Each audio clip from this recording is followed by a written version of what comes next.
But the majority will say no and keep shopping or procrastinate or just shop by price because they feel that no matter what you're saying, you're just trying to sell me. And the new consumer does not want the feeling of being sold.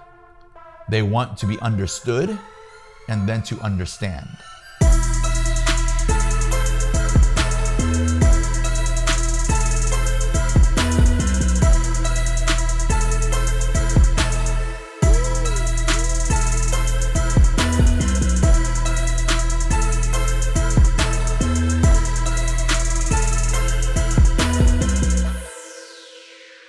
Mr. Joe SEMAAN, I appreciate you so much for being on the podcast. Likewise, bro. I appreciate it. Look, man, this is a sick setup. You spent some good time on it, huh? Yeah. This is my home office. Yeah. So a funny story. We actually spent like a whole 45 minutes to set this up, and my man over here was so kind enough to actually like give us the lighting and like even put the logo up here. I appreciate you, man. No problem. Yeah. Dude. So let's get started. A lot of people know you as Joe Coach on Instagram, a guy who talks about sales domination, just killing the game. Where did this start from? Where did your journey start from? What brought you into sales? Like, why sales? What'd you like a lot of people who are like meant to be in a business entrepreneurship or sales profession started at a very young age. I mean, I was like the other kids out there that are successful in sales now, doing the lemonade stands and selling stuff for my school and constantly looking for ways to make money and hustle so that I could have a little bit of freedom even in my childhood, because a lot of our parents were working so hard to provide for us. Having extra spending money wasn't something that was appropriate to ask for in childhood. So it started way back in childhood.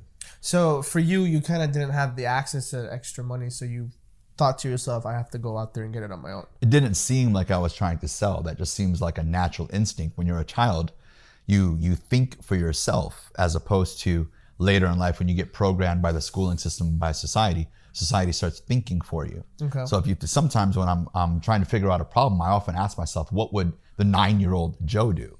Because the 9-year-old Joe was like, here's a problem, how do I fix it? He wasn't like, maybe, what if this person won't approve? What if I fail?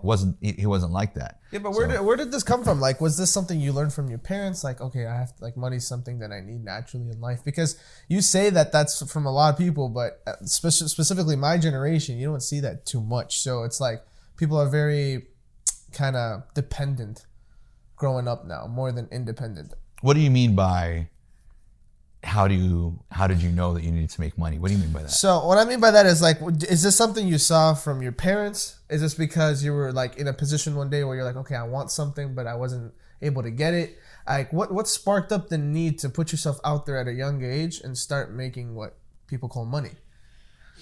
It wasn't like at a young age I had some huge aspiration or specific goal. I think a lot of this was a reaction to scarcity. Okay.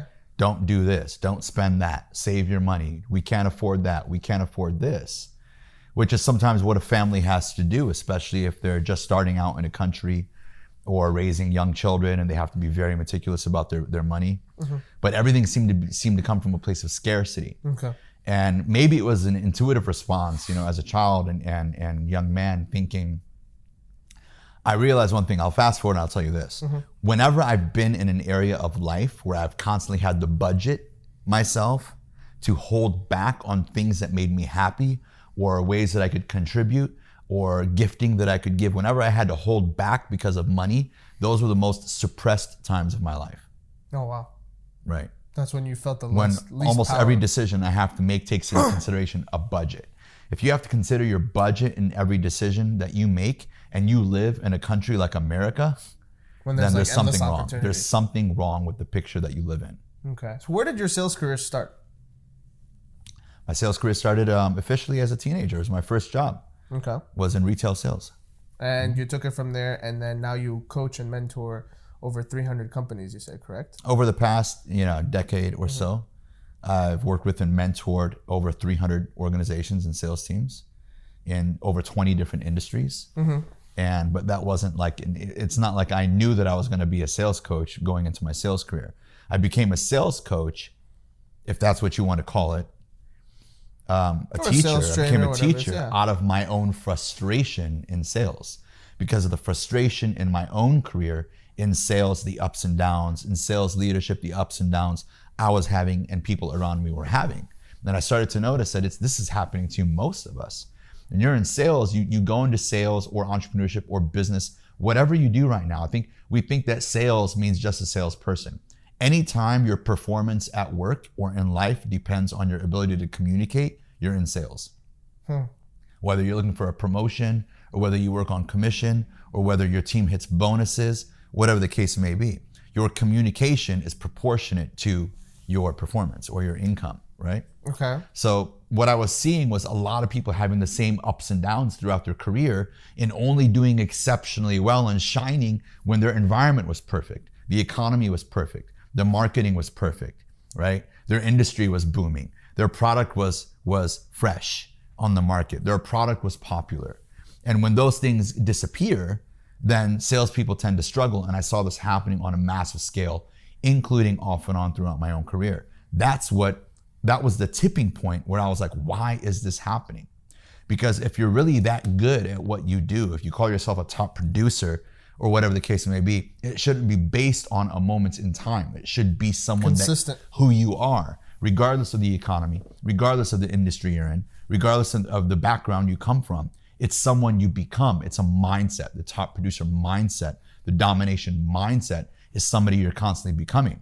And if you're that good, no economy, industry, or group of people should be able to knock you down. So this knowledge is amazing. You seem to have a lot of experience in the field. When you first started though, who were your mentors? Who did you look up to? Did certain people in your life come into your life and like teach you specific tactics that made you realize this? Or was it simply like just you? Nobody really does anything alone. There's always something positively influencing you and something that's negatively influencing you. It's just focus on what you choose to see. And I will say that there were people who were placed in my life either by God or for some reason to sort of give me a glimpse of hope, to sort of push me along or hold me accountable or tell me I can do it, tell me to go after it. You get it? So there was random occurrences of good people in your life. There's also really, really good people in your life, and sometimes they're very close to you that don't know any better and will try to hold you back from what you're capable of in order to protect you. So we know that most successful people who have broken through that layer of love, that layer of resistance, that layer of doubt, that layer of criticism, skepticism, know now that sometimes people are trying to protect you. When you don't need protection, you need progress. Okay. Make sense? And is there someone certain in your life that you remember that really drastically changed everything for you? Because I'm curious. From every great player comes a great coach. Sure. You know what I mean? And now you're taking on the role of being a coach. Sure. And you're doing an awesome job. I'm just curious to know where that all fired up from. You know, I've learned a lot from people, and I can't say that there's one person who has led me to where I'm at right now. All right. I can't say that. What I can say is there's a lot of influential people out there. Go learn something from all of them. I don't subscribe to this, all you need is one mentor or two mentors. Okay. We live in a world of information. Now, the reason they're saying that is because don't just seek information, execute. Don't just learn from me, go practice. You get it? Mm-hmm. Sometimes you can get distracted because you have too much information. True. So you go into a state of procrastination, and you don't do anything, or seeking perfection. Yeah. So you don't do anything. So the only reason they see that, I prefer a modified approach. Whether I'm borrowing things from, the great Tony Robbins or a manager that I had during my career. Maybe it's part of something that I read in a book. And you remember when I told you about that point of frustration, and I know there's people out there in the audience that are either in sales or in business or are thinking about getting into it. Or maybe you're not, and your income is up and down, up and down, up and down. And it holds you back from doing important things in your life, like committing to a relationship, like raising a child, or like getting married, or like becoming an entrepreneur, or making whatever that jump is for you. You get it? So when you don't feel that you have the confidence to consistently grow, small peaks and valleys, it holds you back in many areas of your life. Make sense? Yes, I'm following you. So I relate to this a lot. So yeah, whether it's my diet or my skills or my business sense, I love to observe different people, right? Especially people who are massively more successful than me. Mm-hmm. And I like to look at their formula. And if they're super religious or they're super romantic about it, I don't just subscribe to them because I understand why they're like that. Instead, I'm self-aware. Take a look at your life. Figure out what it is that is most important to you, and go look for people, tactics, and ideas and strategies that apply to your life right now. That's why a lot of us mentors don't like the question, what book should I read? Well, I don't know where you're at. I don't know where you're at in your life, dude. Yeah. Like what I would read right now might be too advanced for you. You know, and there's some great books out there. Like if you've got to ask me what's a good book to read, you either can't afford the internet, right? Or you're stuck in this matrix of mediocrity, which we'll get to in a minute, which is big. I need to drop that on your audience so that they're aware of this. It'll change your career forever. But they're stuck in this matrix of mediocrity. They know how to buy things online. They know how to plan vacations, and they know how to book dinners, and they know how to watch funny videos, but they forgot that they can use the same device to go search for the information that they need. I think the problem with that is an overload of content and quote unquote professionals that come into a field and say, I know and I have your answers, right? And then they give you like this step-by-step process because the novice who don't know really better than what they know online, they look at this and you're like, oh, okay, this seems simple, so they try this, and then they get someone else, they try that, and they get someone else, they try that, and then you end up ending in this huge confusion. Huge realization for me recently with my business. I'm like, wait, I can't follow what you just said right now. I can't follow this specific step or this specific step because it may not work for my story or my business or my strategy, or I might just work differently. So one of the reasons that people consume a lot of information before they do anything is because they never do anything. But it's the fear. It's the fear. You can call it whatever you want. When you consume something that you can use, you have to implement it right away. Instantly. Don't just bounce to the next piece of information. I'm not saying going out there and study 300 people and don't make a move. I'm saying, like when I mentor my clients, we study something, I teach them the psychology, we script it out, we role play how it's gonna go, and we implement the same day before I lay on another course. Oh, wow. Okay, so you like keep them accountable and all that stuff. Yeah, the key is that people are becoming fascinated or entertained with retaining knowledge, but they're retaining so much knowledge that they don't know what to implement. I've been through that. I know exactly what you're talking about. You go through this like hiccup because it's like, I have so much, I don't know where to start. Right. So you need to take a chunk, implement, practice. Take another chunk, implement, practice. And if you're absorbing a lot of knowledge, at least break it up and realize what's most important, what's going to have the most impact on me right away. What is immediately applicable to my life, my business, or my sales, and use that. Don't just get fascinated. Have you noticed people out there memorizing quotes, reading books just for the sake of conversation? Just to look good. Yeah, there's so many. There are influences out there. The 90% of their material is just regurgitating what another influencer said. 100%. You understand? Yeah, I'm following. So it's starting to become a pattern. It's like a painting you put on the wall. It's cool the first time you see it, the second time you see it, but after a while you don't even see it anymore. Yeah. So it has no impact. So learn, implement. That's the key. So with you, now that you're training, you're in the sales industry, what makes you so special? What makes you stand out? You call it sales domination. Tell me what that means. Yeah, so domination selling is two-part. It's a mindset, first of all, that if I were to sum it up for you, I would say in the new economy, which I'll explain the new economy to you here in a minute, very important that people understand this, because what I'm about to describe during this podcast is going to uncover and awaken you to a lot of the challenges that you're having, whatever that may be in your career or life. But domination selling is based on a domination mindset, which says don't seek to be competitive in this economy. Because if you're seeking to be competitive, that means you're waiting for somebody else to level up, and then you're competing with that. If you're in a domination mindset, you're observing what's happening in your industry, but you're saying, how can I be 4 times greater? How can I be 5 times greater? How can I better understand my audience? How can I better understand my customer? How can I better deliver value?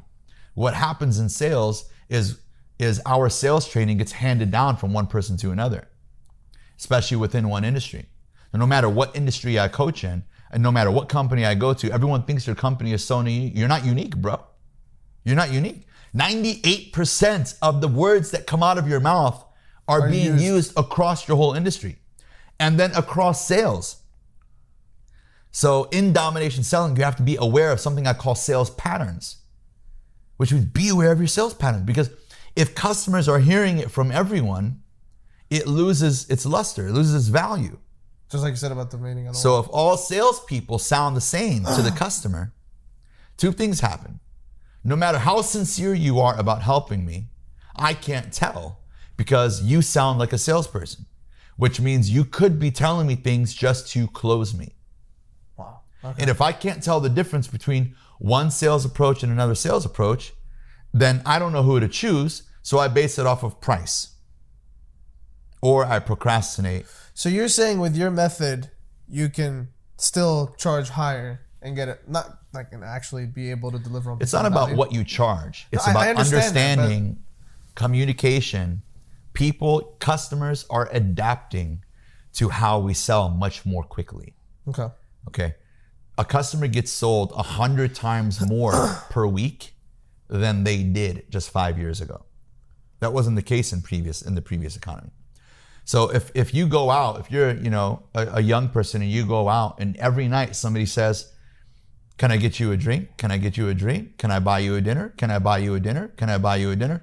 Eventually, "Can I buy you a dinner?" means, "Can I hit on you?" It doesn't actually mean, "Can we enjoy a dinner?" Yeah.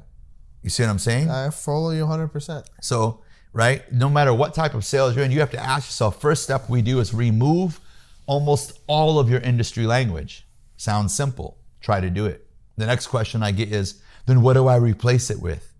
Well, the English vocabulary is very large. Try to have a more meaningful conversation. Stop looking at your customer as a transaction, an application process, or a sales process. And start looking at your customer as a human and a friend. Wouldn't you say that's an easier approach? The This people, way? when I say remove industry language. Yeah, no, I mean, like, wouldn't you say, like, I'm trying to think of it, right? Isn't your way of doing it, quote unquote, easier? No. Because you're just connecting. That's perception. People go, it's easier. Then the next person says, that's a lot to change. It's going to take me a while. Oh, okay. Everything in life is easy if you say it is. I see. Okay. Right? It just sounds like a more simple method to me. Well, again, anytime you ask a human to make change, they're typically resistant to that. Yeah. So whether it's easier or not is not the determining factor. Makes sense. Yeah, I follow. It's the understanding that things become easier as you practice. Mm-hmm. Now, the fear of practicing something new comes from having to temporarily fail at it. So if I change the way you sell, temporarily that might make you uncomfortable. Temporarily, you might not flow the same way you did with what you had memorized before. Be careful. Because just because you've memorized and you're confident about the way you communicate or sell something doesn't mean that you're converting. Confidence is not proportionate to conversion. Effective communication, effective persuasion is proportionate to conversion. You get it? Mm-hmm. So people have to temporarily go through that phase of shifting the language, the words, the patterns, the questions that they use in order to have a much higher conversion ratio. So you were talking, I believe you said 99, I think you were talking about before this, 99% of the salespeople sell incorrectly. So it's not incorrectly, I prefer outdated. Outdated, okay. Because they still close business, right? Yeah, so it works, it just doesn't work as well. It works, it doesn't work as well as it should. Okay. And why do you think that's happening? That's a high ratio, like that's like almost everybody. Yeah, I'll give you a hint. I haven't read a sales book in over 10 years. Why? Really? Why do you think that is? Maybe because by the time, I mean, I'm assuming this is what it is. By the time the book is published out there and all that stuff, the system's already changed. So yes, first of all, if somebody's writing a sales book, it's about the sales experience they've had. And there's going to be plenty of things in there that if you apply may help you. But it's not going to get you to a domination level of performance. Why? Because that person's writing about something that they used 3 to 10 years before. And once people get access to that, it spreads like a virus. And that's why most people within their industry, I call them first cousins. Because if I cover my eyes and don't look at the company, to me, they still all sound the same. Which means to the customer, they still sound the same. So if a customer is hearing the same things, same patterns, same tie downs, would you agree, and all these closes that we've been taught, some of them will say yes and move along because they understand that they need the product, or they knew they needed the product before they even called you. But the majority will say no and keep shopping or procrastinate or just shop by price because they feel that no matter what you're saying, you're just trying to sell me. And the new consumer does not want the feeling of being sold. They want to be understood and then to understand. They want to be understood and then to understand the product. Sure. So if you spend the majority of your conversation learning about them. And then if you feel that you have the right solution, product, service for them, then you can use what you know about them and explain to them why it's a good decision. But most salespeople are providing options. And options give you something to go and think about. Mm-hmm. If you're in domination selling, if you understand that concept, then at the end of the call, you help the customer to reach a decision, not to provide them options. Okay. Or to educate them on your product. Remember when they said, educate your customer on your product? Yeah. Educate your customer on your product. What about the whole thing of giving like multiple packages to the clientele to choose from? So I'm not going to say that's wrong, but it's not going to get you to a 30, 40, 50% conversion ratio. 50%? Of course. In many cases. That's huge. Dude, I have videos from people that have doubled and tripled their income. I have testimonials from people that have been in sales for 20 years and doubled their income within 90 days. What? Yeah. So you say like sales book are outdated, all that kind of stuff. How does someone like you stay up to date with what's going on? How do you know? Like what's your practice to make sure that, you know, your way of selling actually still works and it's not being outdated? So there's a lot of new research on neuroscience, how the brain works, why people behave the way that they do. So I study human behavior, consumer behavior, organizational behavior, and there's different types of resources for that. And also you have to take into consideration that now that I'm so aware of the patterns that I'm looking for, being able to work with over 300 organizations and thousands of people, you start to build a very, very modern, up-to-date intuition of how quickly things are changing. Mm-hmm. So you start to have you build a skill of awareness. You build a skill of anticipation. You're able to see problems before they happen. You notice slight shifts in behavior from customers and why that's happening. Instead of reacting to them, how do I prevent them? Gary Vaynerchuk is really good at explaining this. He says he doesn't read any books. He's so dialed into the market that he bases his strategies off what he's seeing that's actually happening right now in the marketplace, not what someone freaking wrote 7 years ago. Huh. That's an interesting insight to have. You get it? Yeah. I'm following you. So I'm dialed in, constantly listening to phone calls, constantly rewriting the way we communicate. There's something right now that I'm writing for a client that is probably becoming outdated as we speak, and I need to reconsider how we communicate that. How fast do things become outdated? It typically depends on the industry. Okay. So an industry that bombards customers, like financing, mortgage, credit cards, retail, right? Consumer goods, is customers are adapting really, really, really, really quick. That's why back in the day, you could run an ad for Pepsi for 2 years and it would work. Now, once people see it, how many times? Probably once, twice. Once, twice. It's good. They're over it. Next.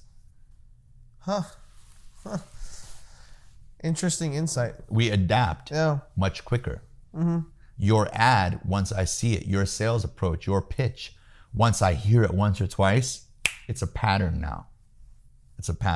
And now it becomes irrelevant to you. Sure. Yeah. I can literally say to you, Adam, your eyes are so pretty. Mm-hmm. Don't take that personal, by the way.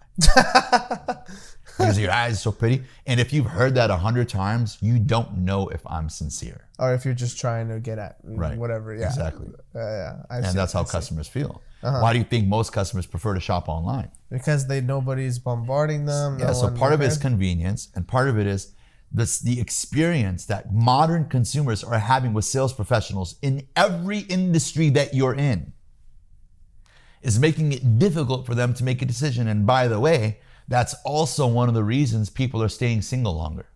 Single? Yeah. Talk to me more about that. What do you mean?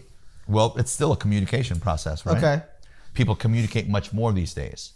So they're having more conversations with people than they ever did before. Would you guys agree to that? 100%. For sure. Yes. So now everything's going faster. Just everything around the world is just sure. It's just moving at a faster pace. Right. Yeah. So it's becoming more difficult for people in general to determine who's committed and who's not, who's sincere and who's not, who's trying to sell me and who's trying to help me, who understands me and who's just being selfish, has their own agenda. That's the way customers feel. So You're telling me all about your product. You're telling me all about your service. You're trying to convince me on how it's the right thing for you, but you don't even understand all of the contributing factors on my side. Yeah, I get you. So do you when you train your salespeople, do you train them on how to adapt with the environment, or is that something? I make them aware of it. Okay. I have a workshop called The Awakening. It's day one for everyone. The Awakening teaches you why these things are happening. And every single time people wake up, they're like, dude, this makes so much sense. They have so many aha moments. Can I give you a few? Please. Okay. Would love it if you can share with the audience. And plus, I'm learning too. So this is like a... So I created this concept called economic velocity. Okay. It's part of the concept in the new economy.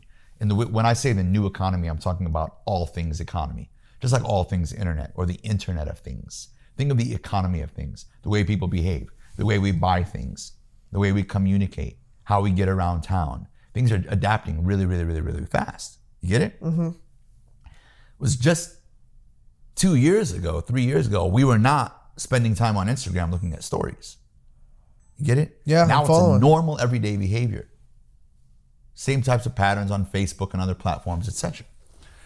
So economic velocity is the rate at which the economy changes. Okay? In the 80s, let's say economic velocity was 55 miles per hour. Mm-hmm. Right?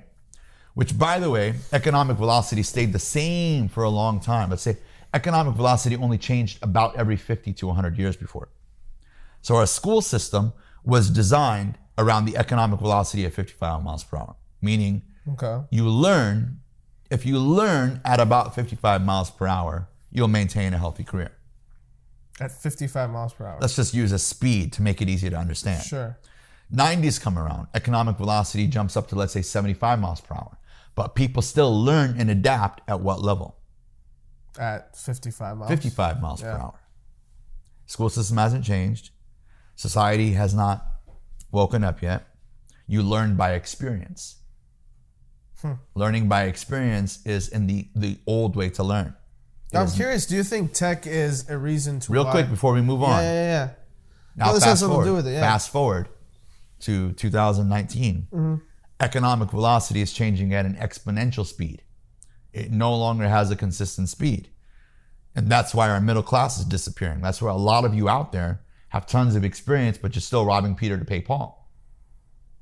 You have all these skills, you have all this experience, you have all this time, all this effort that you've put into something, and you're wondering why you still have a lot of credit card debt. And you're wondering why you can't invest in investment properties yet. And you're wondering why you have been 15 years doing the same thing and you don't have a large savings account. You're stressed about taxes and you're stressed about healthcare and you're stressed about politics because you don't know how to make more money.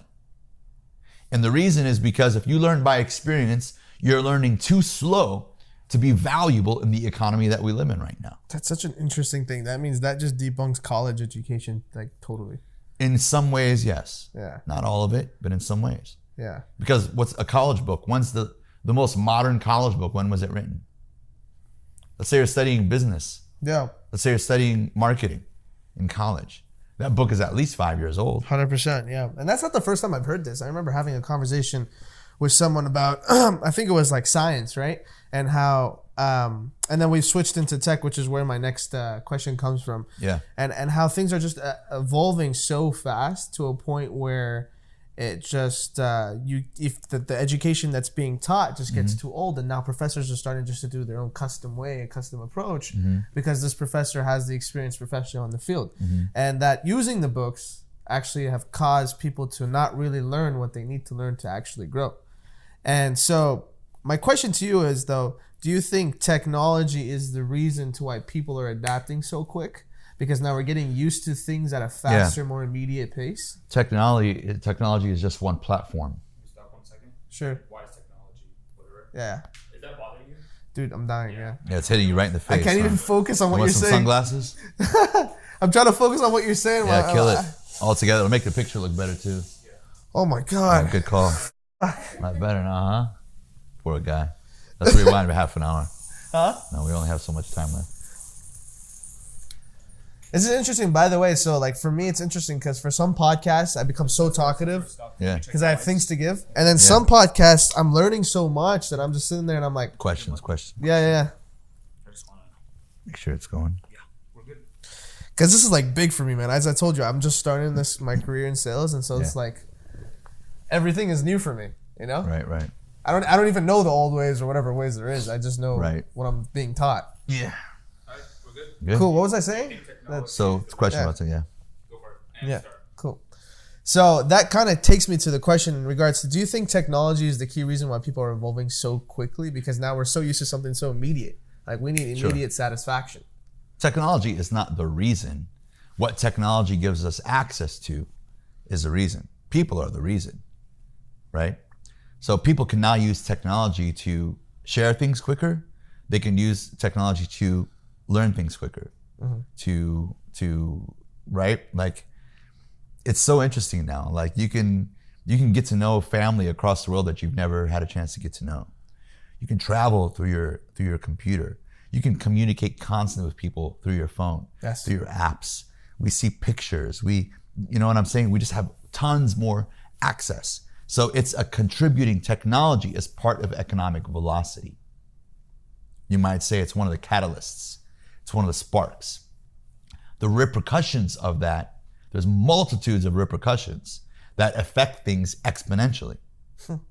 And one of them is how we trust, how we commit, how we buy, what we think is true, what we think is not, what we think is real, what we think is not, what we think is beautiful, what we think is not, right? So think of the economy things as all things impacting the way we do business, the way we think, the way we live, the way we communicate, the way we sell, the way we train our people, the way we raise our kids. People have access. So you better make sense.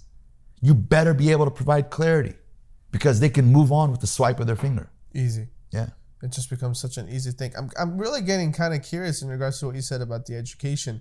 Does that, like, because I'm like thinking to myself, well, if the world's moving so fast at a rate that, like, can't even catch up with it, Yeah. does that pretty much make everything you learn useless the moment you learn it? No, that's too extreme. Okay. We have to be somewhat reasonable and know that what you need to know is that the skills that you have, especially if you're in sales right now, are probably just enough to get by. So as long as you're aware of this and you know to at least pay attention to it, well, all it really says is spend, like I've told many of my clients, students, and I've mentioned on podcasts before, you need to normalize learning again. You just need to take whatever it is that's a priority to you, whatever industry that you're in, whatever skill, whatever you're passionate about, however you provide for your family, or maybe it's just something that you enjoy as a hobby. And if you want to be significant, if you want to be a leader, if you want to be a high performer, if you want to be a top performer, then you have to normalize learning. You at least have to learn faster than the average Joe. Right? If you can learn faster than the average Joe, then that's fine. It's not that you need to adapt to everything that's happening.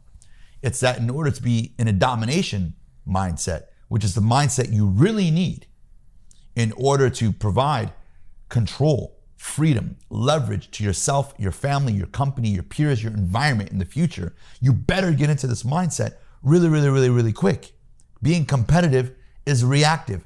Go live in 2004. If that's how you want to live. Yeah, I heard that on your Instagram story today. Yeah. What are your top 3 tips you'd give to someone who's just starting in sales on how they go off on creating their sales success or learning the right tips to quote unquote dominate in the industry, in any industry? The first one would be find modern mentors. Modern mentors. Modern mentors. That's a new one. Sure. Yeah. You can look, I love all the old school authors. I love the Brian Tracy's. I love Tony Robbins. I love Grant Cardone. Man, so much respect for Old school. Well, you know, some old school, some mid school, some of them are very relevant. I think the philosophy, the fundamentals that they teach are very relevant regardless, because there are some things about us as humans that cannot be changed. Those were created by God. You can't change those things. Yes, I agree. However, the human, one of the reasons we're human is we adapt faster than any other creature in the world. So now our world, our ecosystem, our jungle is changing quicker than ever. We just need to use that God-given, that divine right and adapt much more quickly. We are not adapting and learning as quickly as we were designed to. If you look at a child, 2 or 3 years old, seeing all the amazing things that adults do, how quickly does that kid want to learn? Like ASAP. Fast. Fast. See what I'm saying? They don't fall down and be like, oh, you know what? I might never walk. Yeah, no, that's doing it. They just keep going. The next day they keep going. Their intellectual velocity is hyperspeed. That's how we were born to learn. As soon as you get into society, We slow he down. wants you to get a job, learn algebra, study social studies, 6 years of history. Those things are beautiful things if you love them. Study them, enjoy them. That's not how you're gonna raise your family, bro. You know what I'm saying? I'm totally following. So yes. I'm a big fan of the idea. In fact, it's my big goal. I love sales because it allows me and others within my reach to have an immediate impact on the quality of people's lives without having to mislead people, without having to manipulate people, without having to, try to convince people to do things that are not right for them.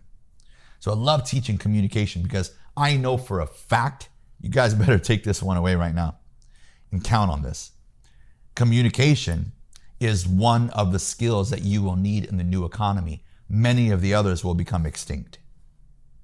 Communicate. Repeat that again. Communication is one of the. The effective communication. Learning to be an expert communicator is going to be a very, very high paid Yep. salary and wage Because that's the only thing that's continuously.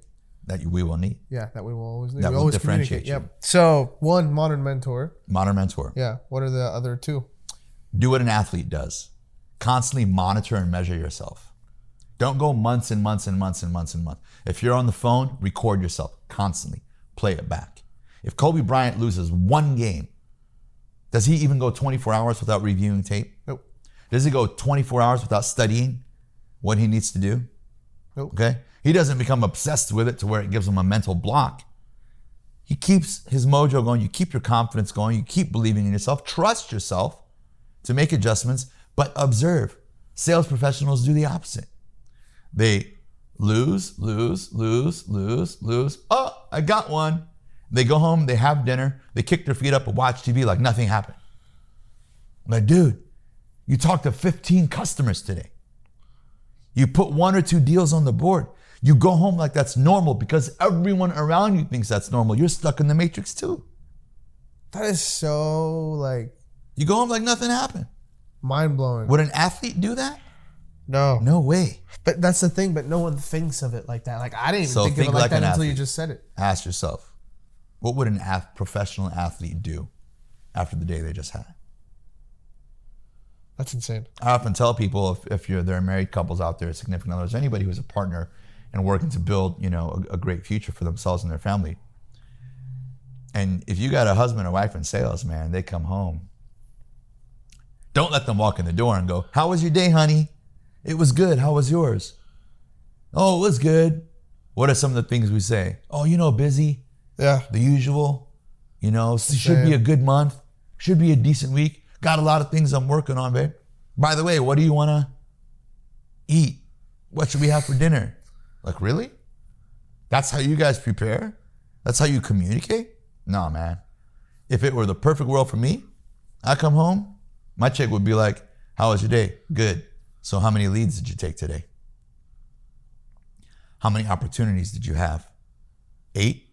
"How many did you close?" 1. "Babe, you've been doing this for like a year and a half now.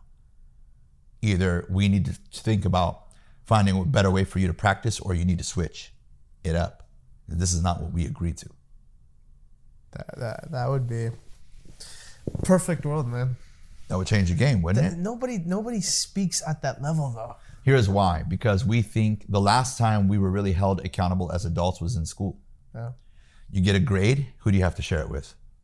Your parents. Your parents. Yeah. Who else knows about it, finds out about it? Probably family members. Your family members, Yeah. your uncle, your aunt. Your auntie said, "If you do really good, I'll give you 20 Yes. bucks. Yeah. Get it? So now she's going to ask, who else knows in your classroom? A teacher, Teacher. Who else? principal. Friends. Yeah, friends. You see? Yeah. Everything you do is exposed. You get it? I'm following. When you leave school, there's very little accountability in the world. You actually feel as it's funny because you said that instantly. I thought to myself, you're probably waiting like people wait till they're adults so that they don't be accountable. Sure. It's like, oh, I'm finally free. I don't have to show anything. Yeah. So I often tell my clients, would it be okay with you if you guys just write down 10 of your closest loved ones and I send them all your performance on a daily basis? Ouch. I just chopped. Well, why is that so hard to accept? It's because you're not doing your best. What if all of your phone calls and all your sales presentations were televised for your family? Yeah. An athlete has to play in front of millions of people. 100%. Millions and millions of people. It works. So, third step, learn how to create systems of accountability. Measure yourself. I talked to 8 people today. I got 5 of those people to first base. I got 2 of those people to second base. I only got 1 of those people to third base, and I closed 0. That's a dashboard. Very few people do that correctly. Or they wait until their results are not the greatest, and then they want to look at their numbers. So number 1, quick review. Find people that you can learn from quickly. Don't learn from your own experience. It's too slow. Number 2, observe yourself. Monitor yourself. Record yourself. Videotape yourself. Play it back. Do it in your car. Do it in your night. Normalize learning. Normalize study time. You wake up, you take a shower, you brush your teeth, you go to work, you have a lunch, you have a dinner. Build in learning time. Put your kids to sleep. Hey, hon, I'm going to take 30 minutes on Monday, Tuesday, and Wednesday, and I'm going to go sit in the kitchen, or I'm going to go outside, or I'm going to go to Starbucks, and I'm going to study because I promised myself that I would do better this year, that I would finally level up, that I would close more, or I would finally get the promotion. And this is nonstop. You do this all the time. Well, you have to do this now. This is the new economy. The old rules do not apply. You can no longer get a job with a company and rely on seniority or loyalty to be there. This whole idea of seniority is done. Why do you think every time we even have the slightest recession, big companies are so anxious to lay people off? It's the perfect excuse. It's the perfect excuse to get rid of people that you're paying more just because they've been in their seat for 20 years. When Adam can come in and do the job 10 times better for half the rate. Seniority, company loyalty. Yes, we should have good ethics. And yes, we should help each other in companies. And yes, you should recognize those types of things. But don't think that those things have anything to do with your pay. You want to make more money? Have more skill. Provide more value. Spend more time learning. So this takes me to another question that I always ask myself. If you're so great at sales, why do you not become your own entrepreneur? What do you mean? Like, I've seen certain salespeople that I genuinely believe can crush it out there, but yet they're in a job selling. So a salesperson is an entrepreneur. Not everybody's cut out to be an entrepreneur. They have entrepreneur tendencies, but they don't have an entrepreneur mindset. An entrepreneur mindset is great at sales, but they're also great at team building. They're also great at recruiting. They're also great at leveraging. They're great at networking. They're resourceful. And those are not necessarily qualities that salespeople have. So salespeople focus all their time and effort on just growing in Right. sales. A salesperson is an entrepreneur in a sense that they have agreed to get paid on what they bring in. Yeah. You get it? Yeah, 100%. And then the business, the company, takes a portion of the revenue and shares it with them, which is an entrepreneurial type. That's why we call it the entrepreneur. You work within a company, but you're making your own money. You agree to be paid based on how you perform. Your performance, yes. Right. So this is very eye-opening. And it's interesting because I was just telling you between the time we turned off the cameras, I just recently started in sales. I'm just recently learning. And I've come to realize there's so many different methods. Yeah. So how does someone understand, like, hey, that's what works? I understand, like, you tell me you got to go take this and apply. But seriously, it's a problem when you have, like, 1,000 options, and everybody quotes quote unquote says they're the guru, they're the professional, they're the best, they're this. Check this out. Look at this testimony. Sure. Actually, the funny thing is, I don't even trust any of that stuff anymore. Like when I look out for like stuff to get help and training, if it's not one-on-one and I don't know you and I don't genuinely see that you're killing it or doing something good with yourself, I'm not gonna trust the fact or whatever it is that you put up online. And that's kind of like, I feel like if I'm going through it, a lot of people are going through it too. So how can you differentiate a training that's correct and good for you versus something that's not? By the results of what the people are saying about the training. Okay. See what I'm saying? So you kind of like take what the testimonies are, whatever it is. Sure. And The other thing apply is some of the things you just need to apply yourself to. But I mean, you said like, Take a look at your customer. yeah. Find out what is my customer. When a customer begins a conversation to me, what is important to them? What do I need to know about them? Build in at least 7 to 12 questions. Not sales pitch. The days of a sales pitch are over. The days of a decision-making process are in. How do I help my customer make a decision? Stop assuming that your product is the best product out there. It's fucking lame. It's old. What do you mean your product is the best out there? If it is, you shouldn't be saying that. It should be known. The reason we're better than the other company, too late. They're already considering them. Spend all of your time trying to understand what's important to my customer before they make a decision. Tell them you're going to ask questions that help determine whether or not something is right or wrong, or has good timing or bad timing, or if they should wait and hold off. Then design your communication around helping them make a decision so that at the end of your conversation and at the end of your evaluation, you both arrive at a decision. Mutual decision. Not a pitch or a product or a transaction. And would you walk away from a sale if you genuinely believe that it's just not going to help the customer? Walk away from a sale if it doesn't, of course. So let's say if the customer says, I like this and I want it, but you in your heart think and say, wait, I don't think this is If you've enough. asked the right question, if you've practiced and you keep improving the questions that you ask, you should know whether or not this is right for your customer. You are the communication expert, not your customer. Sure. The customer is hoping you help them make a decision, not provide the product.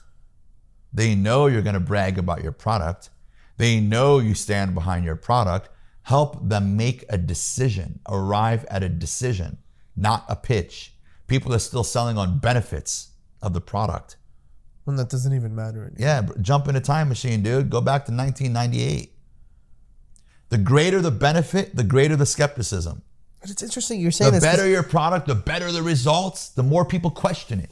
Anything you overemphasize becomes questionable. And when the people are done talking to you, they go straight to what? Google. It's crazy you're saying this because everybody's doing this. I know. That's why I'm going to have a great career.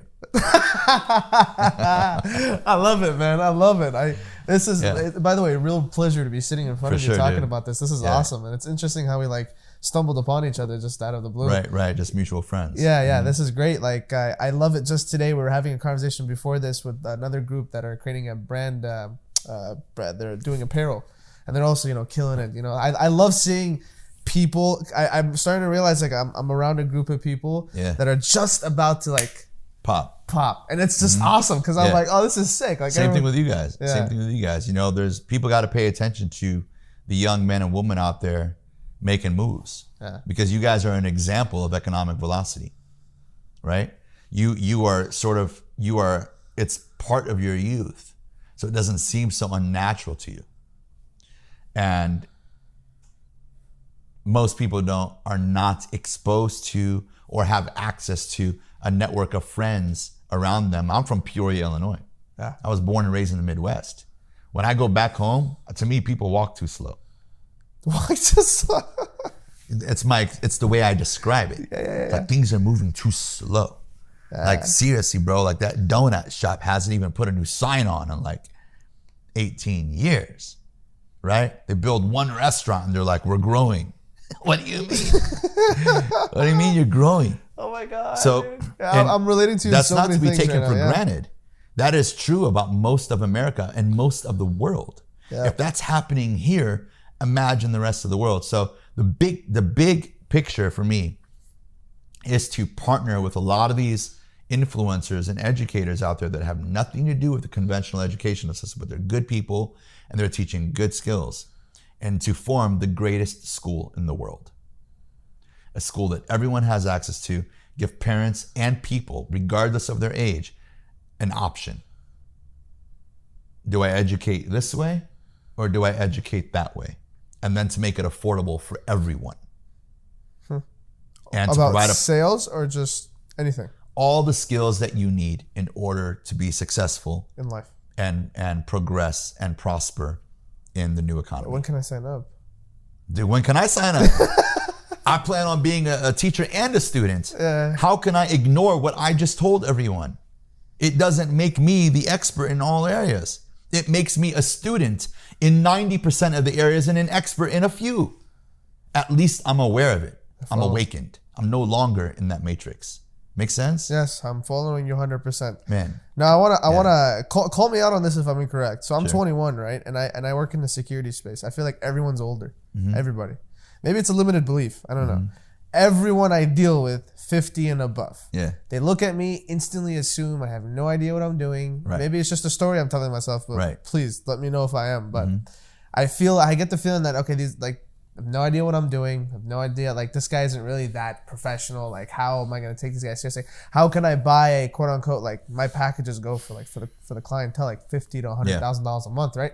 I'm closing millions of dollars of deals. So is that a limited belief for someone like me? And if it isn't, how can someone like me overcome it? Because I feel like that's something huge for me coming Everyone from a who younger thinks that perspective. way is obviously trapped in the matrix. They are part of the problem that we're talking about. Okay. Remember what I said about experience? Yeah. In sales, every company I go to, I make that point right away. First of all, don't think that how long you've been in the business has anything to do with your performance, because there are dozens of examples of people who are younger than you making more money than you. We got to get that out of the way. Everybody's got to accept that at some point. The other thing is, I'll drop this on you. There's something I call a respect score, right?